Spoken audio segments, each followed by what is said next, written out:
Episode 90۔ میں جانے کی تیاری کر رہا تھا کہ غیر متوقع طور پر میجر ایڈم جان گرے کے ساتھ آ گیا۔ جان نے آتے سمترا کو ڈنر تیار کرنے کا حکم دیا۔ میرا دل ڈوبنے لگا۔ ڈنر کی تیاری کا مطلب تھا کہ ایڈم کچھ دیر تک یہاں رکے گا اور اس کی موجودگی میں میرا نکلنا مشکل تھا، جبکہ مجھے بہر صورت 12 بجے تک اس جگہ پہنچ جانا تھا جہاں عبدالقیوم نے غوطہ خوری کا سامان چھپایا تھا۔ اس نے مجھ سے کہا، اور یوسف کیسے ہو؟ ٹھیک ہو جناب۔ جان، آج کل حالات اچھے رہی ہیں۔ مجھے سنگن ملی ہے جزیرے میں بعض لوگ ہمارے خلاف سرگرم عمل ہیں، وہ مسلح بغاوت کی تیاری کر رہے ہیں۔ اس نے جان کو بتایا۔ یہ سن کر میرے دل کی دھڑکن تیز ہو گئی۔ ایڈم نے یہ بات کہتے ہوئے بغور میری طرف دیکھا تھا، مگر میں نے چہرے کے کسی رد عمل کا اظہار نہیں کیا۔ جان ایسا کون کر سکتا ہے اس جزیرے پر؟ ہمارے سوا اور کون طاقتور ہے؟ طاقت ہے۔ اس وقت غلام بنا کر لائے جانے والے افراد کی تعداد 4000 سے زائد ہو چکی ہے اور انتظامیہ کے پاس صرف 500 گارڈز ہیں۔ کسی ہنگامے کی صورت میں بڑے پیمانے پر کشت و خون کیے بغیر ہم ان پر قابو نہیں پا سکتے۔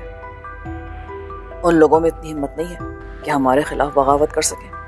یہ دبے اور کچلے ہوئے لوگ ہیں، بھلا ان کی کیا مجال کہ سر بھی اٹھا سکیں؟ بغاوت ہمیشہ چھوٹے لوگ کرتے ہیں، کیوں یوسف؟ ایڈم نے اپنے لیے جام بنایا، وجہ ارشاد فرمایا، کیونکہ بڑے لوگ جبر کرتے ہیں۔ ویسے میں مسٹر جان گرے سے اتفاق کروں گا، اس جزیرے پر تم لوگوں کے خلاف بغاوت ممکن نہیں ہے، پر اس کا امکان ہے۔ میں نے فیصلہ کیا ہے کہ میلے کے بعد جزیرے کی آبادی کے بارے میں تفصیلی چھان بین کی جائے گی اور جس کے بارے میں شبہ ہوا اسے جزیرے سے نکال دیں گے۔ جناب، مجھے اجازت ہے، میں آرام کروں گا، آج کل کام زیادہ ہو رہا ہے۔ آج مقابلہ دیکھنے نہیں جاؤ گے؟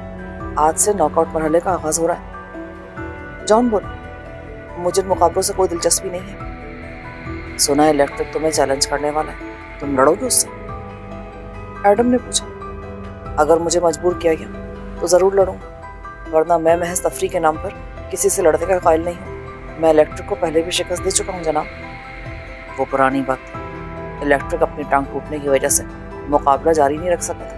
بہرحال تم کل ارینا ضرور آنا، وہاں تمہیں دلچسپ مقابلہ دیکھنے کو ملے گا۔ ایڈم لاپرواہی سے بولا، کس کا مقابلہ؟ احمد بربری کا مقابلہ ایگل سے۔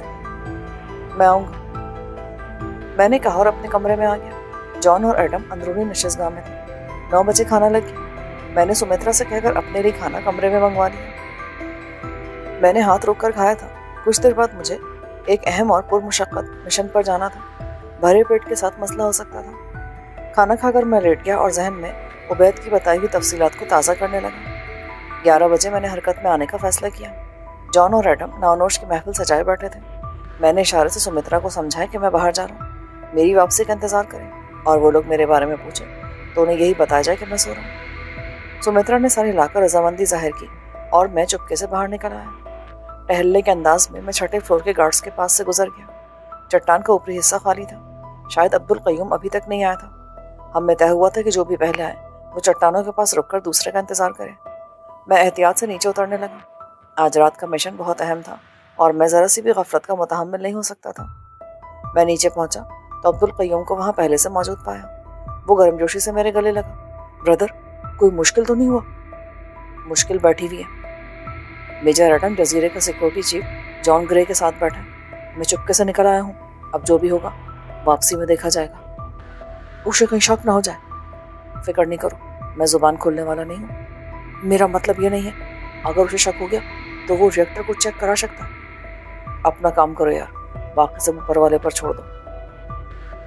عبدالقیوم نے چٹانوں کے درمیان چھپائے گئے بیگ نکالے۔ اس میں سے ڈائیونگ سوٹ، پیروں میں پہننے والے فلیپرز اور آکسیجن سلنڈر نکالے۔ ایک سلنڈر میں 1 گھنٹہ 10 منٹ کی آکسیجن ہے، ہمیں اسے پہلے واپس آنا ہوگا۔ میں نے کپڑے اتار کر ڈائیونگ سوٹ پہنا، پیروں میں فلیپرز پہنے، پھر ہم نے ایک دوسرے کو آکسیجن سلنڈر باندھا۔ سامان میں زیر آب کام کرنے والی ٹارچیں اور گھڑیاں بھی تھیں تاکہ ہمیں وقت کا اندازہ رہے۔ ٹارچیں ہم نے کمر کے ساتھ ڈوری سے باندھ لی تھیں۔ بم کہاں ہے؟ وہ ادھر نہیں ہے، ہمیں بندرگاہ کے پاس سے ملیں گے۔ عبدالقیوم بولا، اور بندرگاہ کی طرف جانا خطرناک ہو سکتا ہے۔ فکر نہ کرو، جہاں بم ہے وہاں سے لینے میں کوئی دشواری نہیں ہوگا۔ اپنے کپڑے بیگوں میں ڈال کر انہیں ہم نے دوبارہ چھپا دیا۔ جانے سے پہلے عبدالقیوم نے میری طرف دیکھا۔ برادر، اس مشن کا اہمیت جانتے ہو نا، اسے جان کی قیمت پر بھی پورا کرنا ہے۔ عبدالقیوم، جب ایسا وقت آئے گا تو تم مجھے خود سے پیچھے نہیں پاؤ گے۔ ہم نے اپنے ماؤتھ والے حصے لگائے اور پانی میں اتر گئے۔ احتیاطاً ابھی سلنڈر کو بند رکھا تھا۔ عبدالقیوم آگے تیر رہا تھا۔ آج چاند تھا لیکن ساتھ بادل بھی تھے، اس لیے کبھی روشنی ہو جاتی اور کبھی تاریکی۔ عبدالقیوم کے انداز سے لگ رہا تھا کہ راستہ اس کے لیے جانا پہچانا ہے۔ ذرا دیر بعد ہم چٹان کے پاس تھے اور بظاہر اس سے دوسری طرف جانے کا کوئی راستہ نظر نہیں آ رہا تھا۔ عبدالقیوم نے گیس کھولنے کا اشارہ کیا اور پانی میں غوطہ لگایا۔ زیر آب آتے اس نے ٹارچ روشن کر لی تھی۔ میں اس کے پیچھے تھا۔ وہ روشنی میں دیوار دیکھ رہا تھا۔ اچانک وہ ایک سوراخ میں گھستا چلا گیا۔ میں اس کے پیچھے رہا۔ یہ 3-4 فٹ قطر کی سرنگ تھی جو پانی کے نیچے ہی نیچے چلی جا رہی تھی۔ 5-6 منٹ بعد ہم چٹان کے دوسری طرف بندرگاہ والے حصے میں تھے۔ آکسیجن بند کر کے ہم سطح پر آ گئے۔ رات کے اس پہر بندرگاہ کی معمولی سی روشنیاں جل رہی تھیں۔ تم رکو، میں آتا ہے، عبدالقیوم نے کہا اور تاریکی میں ایک طرف تیر گیا۔ اس نے ٹارچ بجھا دی تھی۔ یہاں پر روشنی کرنا خطرے سے خالی نہیں تھا۔ میں دیوار سے ذرا نیچے رک کر اس کا انتظار کرنے لگا۔ وہ یقیناً بم لینے گیا تھا۔ اس کی واپسی تقریباً 10 منٹ بعد ہوئی۔ اس کے شانے پر ایک بیگ تھا اور خاصا وزنی لگ رہا تھا۔ میں نے عبدالقیوم سے بیگ لے لیا۔ اس کی کمر سے ایک تھیلا اور لٹک رہا تھا۔ ہم نے اسٹاپ واچ چلائی اور پانی میں غوطہ لگایا۔ 10-12 فٹ کی گہرائی میں جا کر ٹارچ روشن کی۔ اب مجھے بندرگاہ کے نیچے وہ سرنگ تلاش کرنا تھی جس کے ذریعے پانی ایٹمی بجلی گھر کو فراہم کیا جاتا تھا۔ ہماری ٹارچیں دائیں بائیں لہرا رہی تھیں۔ چٹان کے نیچے پانی کی گہرائی 30-40 فٹ سے زیادہ نہیں تھی۔ نچلی سطح بھی پتھریلی تھی۔ اس کے علاوہ وہاں خاصا ملبہ پڑا تھا جو اوپر سے پھینکا جاتا رہا تھا۔ چٹان کی دیوار کے ساتھ ساتھ ہم سرنگ تلاش کر رہے تھے۔ اچانک عبدالقیوم نے اشارہ کیا اور ایک دم ساکت ہو گیا۔ میں نے اس کے اشارے کی طرف دیکھا تو جسم میں سنسنی کی لہر دوڑ گئی۔ ایک سفید اور سرمئی دھاریوں والی شارک ہماری طرف آ رہی تھی۔ اسے دیکھ کر مجھے یاد آیا، جان گرے نے بتایا تھا کہ بندرگاہ اور جزیرے کے آس پاس کے سمندروں میں باقاعدہ شارکس چھوڑی گئی ہیں جنہیں انسانی گوشت کا عادی بھی بنایا گیا تھا۔ جزیرے سے سمندر میں جو لاشیں پھینکی جاتی تھیں وہ شارکوں کی شکم سیری کے کام آتی تھیں۔ ری ایکٹر تک رسائی کا منصوبہ بناتے وقت یہ خیال نہ تو عبید صلاح کو آیا اور نہ ہی مجھے یہ بات یاد آئی۔ شارک خاصی طویل تھی۔ وہ سست خرامی سے تیرتی ہوئی ہماری طرف آ رہی تھی۔ اس کے انداز میں جارحیت نہیں تھی مگر اسے جارحانہ ہونے میں زیادہ دیر بھی نہ لگتی۔ شارک قریب آئی۔ ٹارچ کی روشنی میں اس کی سرد ٹھہری ہوئی آنکھیں ہمارا جائزہ لے رہی تھیں۔ ہم آہستگی سے دیوار کی طرف ہٹ رہے تھے۔ اچانک عبدالقیوم نے روشنی براہ راست شارک کی آنکھوں میں ڈالی اور وہ ساکت ہو گئی۔ اس کے بعد اس نے اپنے بیگ سے ایک ٹارچ نما آلہ نکالا اور شارک کے نزدیک جانے لگا۔ روشنی نے شارک کو کنفیوز کر دیا تھا۔ اس کے نزدیک جا کر عبدالقیوم نے آلہ شارک کے سر پر رکھا اور اس کا بٹن دبایا۔ نیلی بجلی چمکی۔ ربر سوٹ میں ہونے کے باوجود مجھے جھٹکا لگا تھا۔ عبدالقیوم کو نزدیک ہونے کی وجہ سے خطرناک جھٹکا لگا۔ وہ بے جان سا ہو کر گرنے لگا۔ میں نے لپک کر پہلے بجلی کا جھٹکا مارنے والا آلہ پکڑا اور پھر عبدالقیوم کو سنبھالا۔ شارک کا کام ہو گیا تھا کیونکہ اس کے گل پھڑے ہلنا بند ہو گئے تھے اور وہ بھی بے جان سے نیچے جا رہی تھی۔ میں نے عبدالقیوم کے آکسیجن سلنڈر سے سپلائی تیز کی تو اسے ہوش آ گیا۔ اس نے ہاتھ پیر چلائے اور نیچے کی طرف اشارہ کیا، یعنی میں اس کی پرواہ کیے بغیر اصل کام کی طرف توجہ دوں۔ سرنگ کا دہانہ نیچے ہونا چاہیے تھا۔ ہم دونوں ایک بار پھر ٹارچ کی روشنی میں دیوار کو دیکھنے لگے۔ مجھے دہانہ نظر آ گیا۔ میں نے ٹارچ سے عبدالقیوم کو اشارہ کیا۔ ہم تیرتے ہوئے لوہے کی سلاخوں کے جنگلے کے پاس پہنچے۔ اسے سرنگ کے دہانے پر فکس کر دیا گیا تھا مگر جنگلہ اس طرح کا تھا کہ 2 سلاخیں کاٹنے سے وہ کھل جاتا۔ عبدالقیوم نے اس بار اپنے بیگ سے ایک چھوٹا سا گیس کٹر نکالا۔ اس نے بٹن دبایا تو نلکی سے شعلہ نکلنے لگا۔ اس کا رنگ تیز سفید تھا۔ میں روشنی دکھانے لگا اور وہ سلاخ کو شعلے سے کاٹنے لگا۔ 5 منٹ میں دونوں سلاخیں کٹ گئیں اور جنگلہ دہانے سے ہٹ گیا۔ میں نے محسوس کیا کہ سرنگ میں پانی کھنچ رہا ہے۔ میں نے اشارے سے عبدالقیوم کو ایگزاسٹ فین کے بارے میں بتا کر ہوشیار رہنے کا کہا۔ اس نے سر ہلایا۔ بم ہمیں اندر جا کر ری ایکٹر کے پاس فٹ کرنا تھا۔ میرے پاس جو بیگ تھا اس کا وزن کم سے کم بھی 15 کلو تھا، یعنی اس میں 10 کلو گرام سے زیادہ ہی دھماکہ خیز مادہ موجود تھا۔ مجھے حیرت تھی کہ میجر ایٹم کو ابھی تک دھماکہ خیز مادے کی چوری کا پتہ ہی نہیں چلا تھا۔ یہ تو مجھے بعد میں معلوم ہوا کہ مادہ چوری کرنے والوں نے اتنی مہارت سے کام کیا تھا کہ ایٹم اس چوری کا پتہ ہی نہ چلا سکا تھا۔ میں آگے تھا۔ سرنگ میں داخل ہوتے جسم از خود آگے کی طرف جانے لگا۔ میں فوراً واپس آ گیا۔ میں نے اشارے سے عبدالقیوم سے کہا کہ اس طرح جانا ممکن نہیں ہے۔ اس نے سر ہلا کر اپنے بیگ سے رسی کا پھندا نکالا اور اس کا ایک سرا اتارے جانے والے جنگلے سے باندھ دیا۔ اب وہ آگے تھا اور میں اس کے پیچھے جا رہا تھا۔ رسی کی وجہ سے اس بات کا امکان نہیں رہا تھا کہ ہم بے قابو ہو کر ایگزاسٹ کے پنکھوں میں جا گھسے۔ عبدالقیوم رسی چھوڑتا جا رہا تھا اور میں عقب میں رسی پکڑ کر پھسل رہا تھا۔ پانی کا ریلا ہمیں بھی اپنے ساتھ کھینچے لیے جا رہا تھا۔